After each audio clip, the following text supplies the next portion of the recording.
Kitchen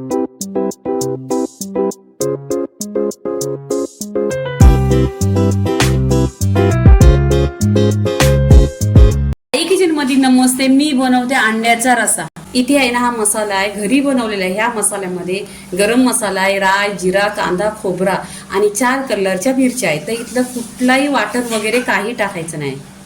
आता इथे गॅसवर कढई ठेवलेली आहे. कढईमध्ये तेल टाकलेलं आहे, 1 चमचा तेल टाकलेला. तेल छान गरम झाल्यावर कढीपत्ता टाकायचा. कढीपत्ता पण असा छान असा तडतडला पाहिजे.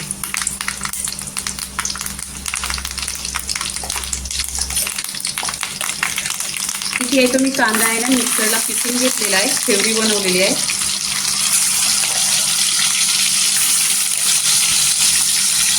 इथे आहे ना, छान असा तेलावर परतून घ्यायचं. कांद्याची पेस्ट आहे ना, छान अशी परतायची. छान परतल्यावर आहे ना, पूर्णपणे कच्चा पण निघतो. आता इथे अद्रक आणि लसूण आहे, 2 चमचा टाकलेला आहे. ती पण ह्याच्यावर छान अशी परतून घ्यायची.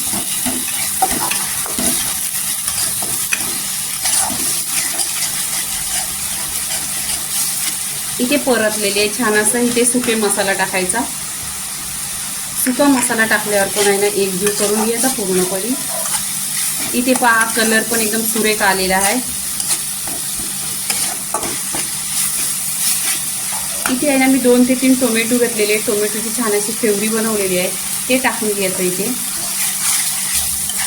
आणि छान असं तेलावर परतून घ्यायचं. 1-2 मिनिटं पूर्णपणे तेलावर परतायचं. इथे पहा, 1-2 मिनिटं छान असं परतलेलं आहे. आता तुम्ही इथे पाणी टाकायचं असलं ना, नेहमीच कोमट पाणी घ्यायचं, गरम करून घ्यायचं. मग आहे ना, छान असा रसा लवकर होतो.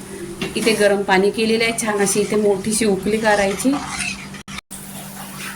इथे पहा, अंडी घेतलेली आहेत. अंड्यांना छान असा कट केलेला आहे. इथे अंडी टाकायची. पूर्णपणे इथे अंडी टाकलेली आहेत. आता इथे आहे ना, आपण मीठ टाकायचं. तुम्हाला चवीनुसार किती मीठ टाकायचं आहे तो टाकायचा. मीठ टाकल्यानंतर लगेच कोथिंबीर टाकायची. कोथिंबीर टाकल्यानंतर आहे ना, 10 मिनिटं छान अशी उकळी करायची. पहिल्यांदा आहे ना, गॅस स्लो करायचा. स्लो केल्यानंतर आहे ना, ढाकण लावून 10 मिनिटं छान अशी मोठी उकळी करायची. हे बघा, 10 मिनिटं झालेली आहे. छान अशी उकळी आलेली आहे. पूर्णपणे पहा, तरी पण 1 नंबर आलेली आहे. इथे पहा, अंड्यावर छान अशी अंड्याचा रसा एकदम छान बनलेला आहे. आणि इथे आहे ना, पूर्णपणे झालेला आहे. तर इथे मी गॅस बंद करते, थोडीशी कोथिंबीर टाकते.